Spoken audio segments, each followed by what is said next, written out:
My stepson said, "You're nothing to us. Don't interfere with our decisions." I canceled the family vacation, stopped paying for his sports, and pulled money from his card. His laughter disappeared when the bills fell on his mother's shoulders. Make sure to subscribe, write your story in the comments, and let's begin. My name is Daniel. I'm 45.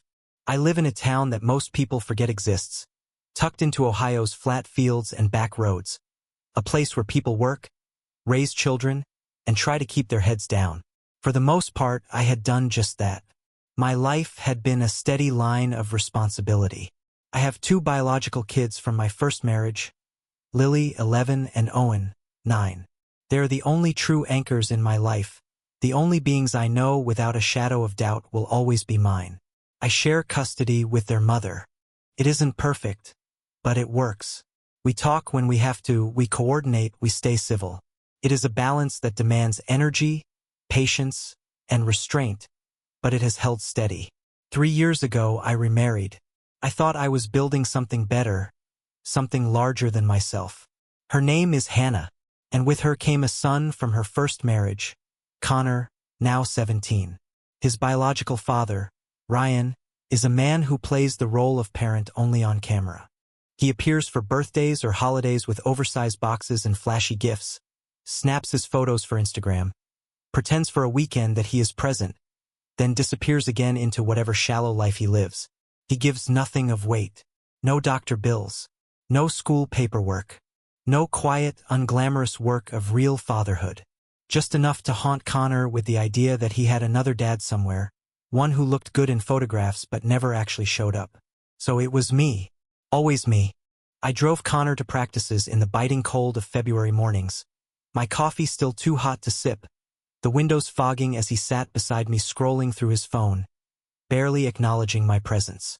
I was the one who sat through endless practices and games, clapping, waiting, encouraging, even when he looked past me toward an empty seat, as if hoping someone else would be there. I took him to the doctor when he had strep throat, when he broke his wrist, when his asthma flared and left him gasping. I filled out school forms, paid for tutors, fought to keep his grades afloat. In small, ordinary ways, I built my role in his life. I thought consistency would earn me recognition. I thought one day he would see that the man who actually showed up was worth more than the ghost with the expensive sneakers. I wasn't perfect, no one is, but I was present. That, I told myself, had to mean something.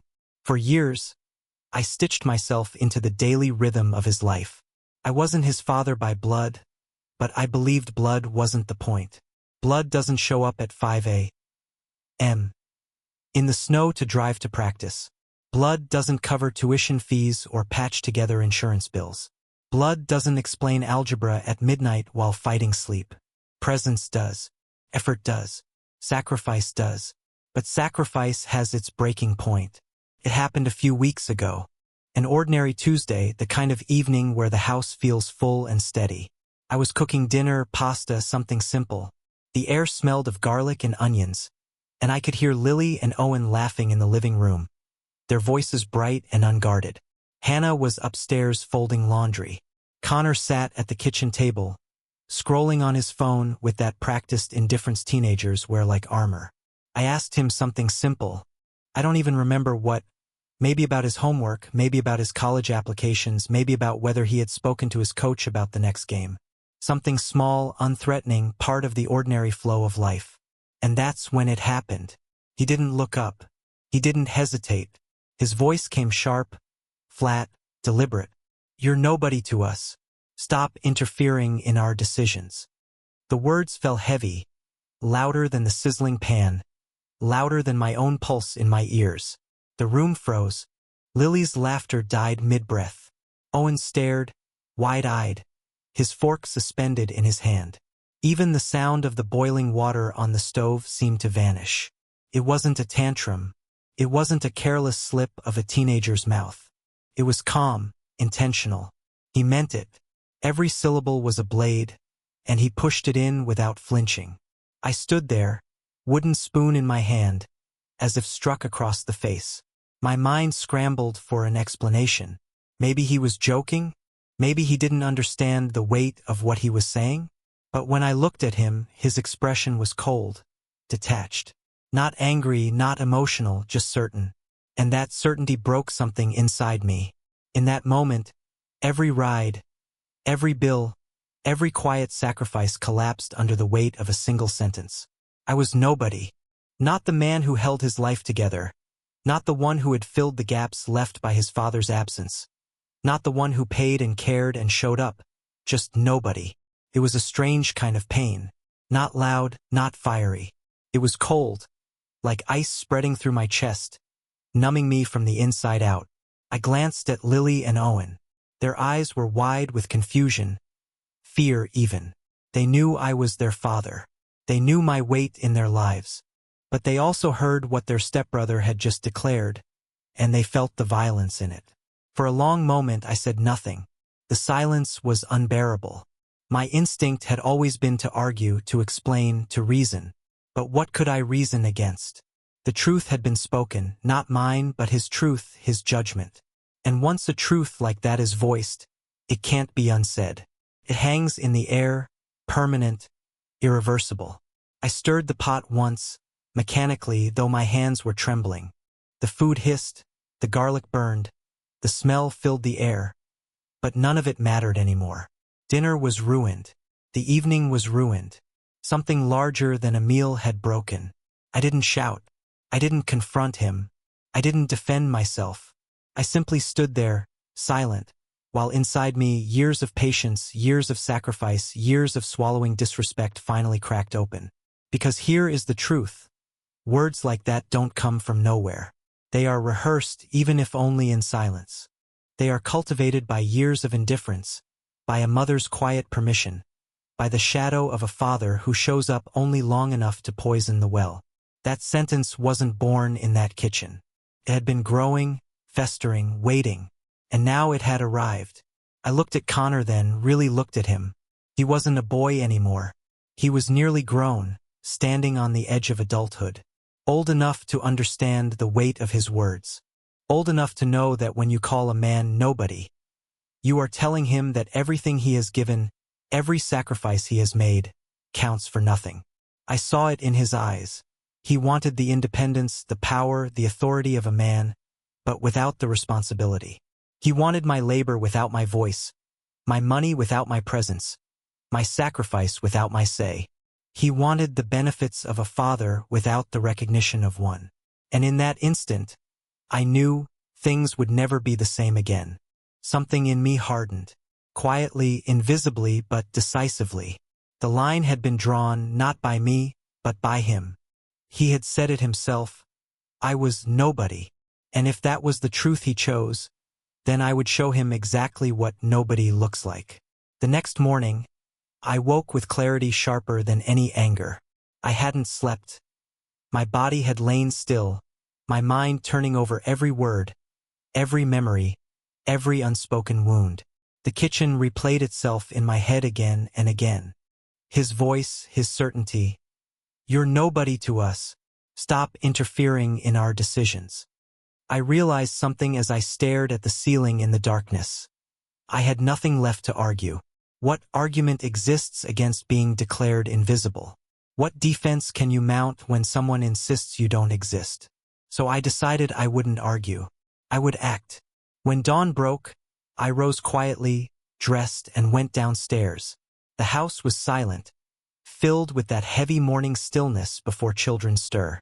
I made myself coffee, black, bitter, scalding, and opened my laptop. I pulled up the vacation confirmation. 2 weeks in Florida, paid for in full, flights, resort, excursions. I had envisioned it as a chance for us to reconnect, for the kids to see palm trees and ocean waves, for Hannah and me to remember what joy feels like outside the grind of bills and obligations. I had imagined Connor laughing in the sun, my kids building sandcastles, evenings on the balcony with Hannah. But why should I bankroll paradise for people who call me nothing? I clicked cancel reservation. A polite automated message popped up. Your refund will be processed in 7 to 10 business days. I stared at it for a long moment, a strange satisfaction coursing through me. One by one, I deleted the emails, wiped the itinerary from my phone. Vacation was gone. Next, I opened the banking app. Connor had a card linked to my account, a line I had funded since he turned 16. Gas, meals out with friends, clothes, little luxuries he never once thanked me for. I scrolled to his balance. Enough for him to feel untouchable. Enough for him to sneer at me while wearing shoes I had bought. With a few clicks, I transferred every dollar out. His card fell to zero, a ghost of what it had been, just like me. Then I pulled up my email and found his coach's contact. I had been the one paying fees, covering travel costs, buying gear that his father never touched. I typed a short message. Effective immediately, I will no longer be responsible for Connor's training or team expenses. Please direct all future invoices to his mother and biological father. I read it twice before pressing send. Each word was deliberate, final. By the time Hannah came downstairs, yawning, rubbing her eyes, I was sitting calmly at the table with my empty coffee mug. She asked why I was up so early. I said nothing, just smiled faintly and told her I had work to do. That day, the world kept moving as if nothing had changed. The kids went to school. Hannah busied herself with chores. Connor left with his backpack slung over one shoulder, still avoiding my eyes. But beneath the ordinary rhythms, I had shifted the ground beneath his feet. The cracks appeared quickly. 2 days later, Connor stormed into the kitchen, slamming his card down on the counter. "It's not working," he said, his voice trembling with outrage. "I tried to buy lunch and it got declined. I looked up from my newspaper. Then it must be empty." His eyes narrowed. "You did this." I folded the paper calmly. "No, Connor. You did this. You said I was nobody, and nobody doesn't pay." His face turned red. For the first time, he looked uncertain, not arrogant, like a boy facing consequences he hadn't planned for. By the weekend, his absence from practice was noticed. His coach called Hannah, asking why payments hadn't come through. She stumbled through excuses, her voice tight, while Connor sat on the couch pretending not to hear. But I heard every word. The following Monday, his friends invited him on a trip. A small getaway, nothing extravagant, but something that required money. He came home restless, angry, pacing the hallways. Finally, he muttered, "I can't go." His voice cracked when he said it. He didn't meet my eyes, but I felt his humiliation. For the first time in years, the reality of money, where it comes from, who provides it, what it costs, pressed down on him. For the first time, he saw comfort as fragile, not guaranteed. And I stayed silent. I didn't gloat, didn't explain, didn't shout. I let the silence do the work. It was a strange kind of power, quiet and merciless. After years of giving, I was finally taking away. And every absence, every cancellation, every moment of discomfort spoke louder than words ever could. Still, the house grew heavier. Lily and Owen sensed it. They tiptoed around the tension, whispering to each other, watching me with a mixture of awe and fear. They knew something had shifted in me, that the father they knew as steady and patient had drawn a line and would not move it. Hannah, too, began to sense it. She would glance at me when Connor sulked, her brows furrowed, her lips pressing tight as if she wanted to ask but didn't dare. She didn't know yet what I had done, but she would, because this was only the beginning. I had withdrawn my money. Soon, I would withdraw something far greater, my presence. And that, I knew, would hurt them more than empty wallets ever could. It didn't take long before Hannah noticed. She had always lived in the comfort of my stability, even if she rarely named it. She was used to bills being paid, cards never failing, vacations materializing from my paycheck as if they were simply the natural order of things. She wasn't prepared for cracks in the facade. The first call came at work. I was in the middle of a meeting when my phone lit up again and again with her name. At first I silenced it, but when the buzzing didn't stop, I excused myself and stepped into the hall. Her voice hit me the second I answered. Sharp, frantic, trembling. "Daniel, what did you do? What do you mean?" My tone was flat, steady. "It's Connor. He's in tears. He tried to pay for gas, and his card didn't work. He said the coach called too, that the team fees aren't covered. What's going on?" I leaned against the wall, staring at the dull office carpet beneath my shoes. I simply took him at his word. What are you talking about? He told me I was nobody, that I shouldn't interfere. So I'm not. I'm done paying for his life. From now on, those responsibilities belong where they always should have been, with you and Ryan. For a moment, there was only silence on the line. Then her breath hitched, a half-sob, half-laugh of disbelief. Daniel, you can't be serious. I'm dead serious. Daniel, he's a teenager. He said something cruel, yes, but you can't just abandon him like this. Abandon? My voice sharpened. I've been the only one who hasn't abandoned him. For years. I was there while Ryan disappeared. I was the one paying. I was the one driving him, feeding him, raising him. And for all that, I'm told I'm nobody. Fine. Then let nobody pay nothing. Her voice cracked, desperate now. Please think about what you're doing. You're punishing a child. No, Hannah. I'm correcting a mistake.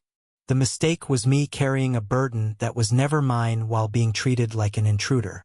If Ryan wants to play father on Instagram, let him pay for the privilege. If you want to call me husband but won't demand your son respect me, then you can carry the weight yourself. I'm done. She went quiet then. Quiet in that way that meant she understood but didn't want to say it. Quiet in the way people go when the truth cuts deeper than any argument. Finally, she whispered, "This will break him." I almost smiled. Good. Some things need to break before they can be rebuilt. I hung up before she could answer. For the next week, the house carried a different tension. Connor sulked in corners, his voice sharp when he spoke at all. He stomped through the halls, slammed doors, shouted at Hannah when she pressed him with questions. I stayed silent. I watched. One evening, I came home to find him sitting at the kitchen table, shoulders slumped, his phone lying untouched beside him. Hannah hovered nearby, wringing a dish towel in her hands. The moment I stepped through the door, Connor looked up. His eyes were red, swollen from tears he'd never let me see fall. "Daniel," his voice cracked. "Can I talk to you?" I set my bag down, took a slow breath, and nodded. He swallowed hard. For once, the arrogance was gone. His face was pale, his expression raw. "I shouldn't have said what I said. That night in the kitchen. I didn't mean it like that." "Yes, you did." My voice was calm, unflinching. He flinched as though I'd struck him. "I was angry. I was stupid. I didn't realize how much you were doing. I don't know, I wanted to push back. I didn't think about what it meant." That's the problem, Connor. You never think about what it means. You take and you assume it just appears. You never asked where the money came from, never wondered who was driving you in the snow, who was writing the checks, who was holding this whole house together. You wanted to believe it was automatic. Now you know it isn't. His lips trembled. He looked down at his hands. I get it now. I was wrong. I leaned against the counter, crossing my arms. No, you don't get it. Respect isn't a switch you flip when things fall apart. It's not something you hand out once the ground under your feet shakes. If you only recognize my worth when it's gone, then you never respected me to begin with. You just enjoyed the benefits. He looked up at me then, desperate. So what do I have to do? How do I fix this? I studied him for a long moment.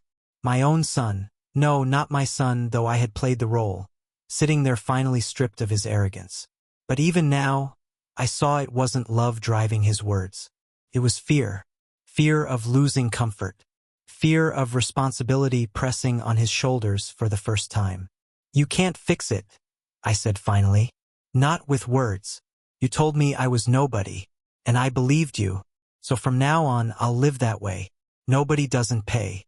Nobody doesn't drive. Nobody doesn't sit in the bleachers clapping. That's what you wanted, Connor. Now you'll see what it feels like. He dropped his gaze, silent, defeated. Hannah turned toward me, her eyes filled with tears, her mouth opening as if to plead. But I raised a hand to silence her. This isn't between you and me anymore, I said. This is between him and reality. Let Ryan carry the weight. Let him finally prove he's a father, if he ever will. And with that, I walked upstairs, leaving Connor sitting in the kitchen, his shoulders shaking, Hannah's hand resting uselessly on his back. In the days that followed, I kept my distance. Connor struggled. His phone buzzed less and less. His friends stopped inviting him when he couldn't pay his way. He sat at home more angry at first, then sullen, then quiet. He learned what most kids never see until much later. Life costs and someone has to pay. I wasn't cruel about it. I didn't gloat. I didn't remind him of his words, though they rang in my head every night. I simply let him carry the silence. Let him feel the weight of absence. And slowly, I could see the truth dawning on him. That all the years of scorn, the years of half-hearted thanks muttered under his breath, the years of indifference, they had been aimed at the only man who had actually stood by him. He had led the illusion himself. And now he was standing in the ruins, realizing Ryan wasn't coming. That Hannah couldn't carry it alone. That the comfort he had thought eternal was nothing more than my willingness to give. A willingness that no longer existed. Connor's apology didn't change the rules I had set. Words cost nothing. His tears cost nothing. For 17 years, he had lived on the invisible labor of a man he now called nobody. I wasn't about to let a few broken sentences sweep that away. So I stayed firm.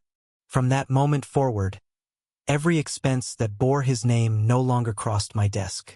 His school lunches, his gas, his team fees, they became Hannah's problem, Ryan's problem, his problem. For the first time, the web of responsibility snapped back into the hands that should have carried it all along. Hannah fought me at first. Her voice cracked with panic when the bills piled up on the kitchen counter. "Daniel, please just cover this month. Just until Ryan comes through." I didn't raise my voice. I didn't flinch. "No. Ryan is his father. Let him act like it." She called Ryan again, her voice pleading, her words desperate. I heard fragments through the thin walls. "He won't. I can't cover it all. They need you now." But I already knew how that conversation would end. Ryan was a man of appearances, not substance. He would vanish again, just as he always had. And he did. When Connor reached out to him, I know he did, because I overheard one-sided phone calls that ended in silence and slamming doors. He found the same hollow father he had always worshipped. A father who could post photos but not wire money. A father who could show up with gifts, but not with groceries. A father who could say, "Happy birthday, son," but not sign a tuition check. The illusion shattered. One night, I found Connor sitting alone at the dining table, his textbooks spread out before him, his phone dark. He wasn't scrolling. He wasn't smirking. He was staring at the numbers on a worksheet, his hands pulling at his hair, his breathing heavy. For a moment, I almost stepped in, almost offered to help like I had so many times before. My instinct was still there, the muscle memory of care. But then I remembered that night in the kitchen, the knife of his words. "You're nobody to us." And I walked past him without a word. He had asked for a world where I didn't exist. Now he had it. The weight began to press on Hannah too. For years, she had lived in the soft shadow of my labor, never questioning how the bills were paid, never demanding Ryan step up, never forcing Connor to recognize the truth. Now she felt the full burden. I watched her pace the kitchen with unpaid invoices in her hands. I watched her argue with Ryan on the phone, her voice rising, her face flushed with rage. I watched her try to juggle her salary against expenses she had always assumed were mine. It broke something in her. She no longer had the luxury of silence. She could no longer excuse Connor's contempt or Ryan's absence. She was forced to confront the truth I had carried alone for years. That everything rested on me, and I had stepped away. And she hated me for it. "You're punishing all of us?" she spat one night. "Not just Connor. You're tearing this family apart." "No," I said quietly. "I'm letting the truth tear it apart. The only thing that held it together was my silence. And I'm done being silent." She cried then, bitter tears. Tears of a woman who wanted comfort without cost, loyalty without confrontation. But I didn't soften, couldn't, because this was the lesson. And without it, nothing would ever change. Weeks passed. Connor grew quieter. His clothes grew worn, no new sneakers, no shopping trips. He stopped asking friends to go out because he had nothing to spend. He stayed home more, restless, circling the house like an animal pacing a cage. Finally, one night he came to me. I was sitting in the living room, the glow of the lamp dim against the silence. He stood in the doorway, his shoulders hunched, his face pale. For a long moment he said nothing. Then, finally, "I get it now." His voice was low, shaking. "I get what you did. I didn't before. I thought it didn't matter. I thought it just came from nowhere. But it was you. It was always you." I set my book down. "And what do you want me to do with that knowledge?" He swallowed hard. "I want another chance. I want to earn it back." The words hung in the air. For the first time I saw sincerity. Not fear, not anger, not entitlement, but the beginnings of humility. Still, I didn't rush to meet him there. "You want respect to return?" I asked. "Then live it. Show it. Every day. Not with words, not with apologies, not when you're desperate, but with action. With consistency. Because if you call me nobody once, I will never forget it again." He nodded, slowly, tears gathering in his eyes. "I understand. Do you?" I leaned forward, my voice sharp. "Respect isn't something you beg for when life falls apart. It's something you give freely day after day, even when things are easy. If you can't do that, Connor, then nothing between us will ever exist again." His lips trembled. He nodded again. And then, for the first time in years, he whispered, "Thank you. For everything." I didn't reply. I let the silence stand. Where does that leave us now? Connor is different. Not perfect. Not fully changed. 17 years of arrogance don't disappear overnight. But he has started to learn the weight of money, the weight of presence, the weight of words. He works part-time now. He buys his own gas. He knows that the comfort he once mocked depended on me, and without me, it collapses. Hannah carries more of the bills now. Ryan is gone again, predictably. And I live in a house that finally feels honest. No illusions, no false titles, no empty gratitude. Just truth. And the truth is this: respect is the currency of family. Without it, everything collapses. Connor called me nobody, so I showed him what nobody looks like. And only then did he see who I really was. So I ask you now, was I wrong? Was I cruel to let a boy drown in the consequences of his own words?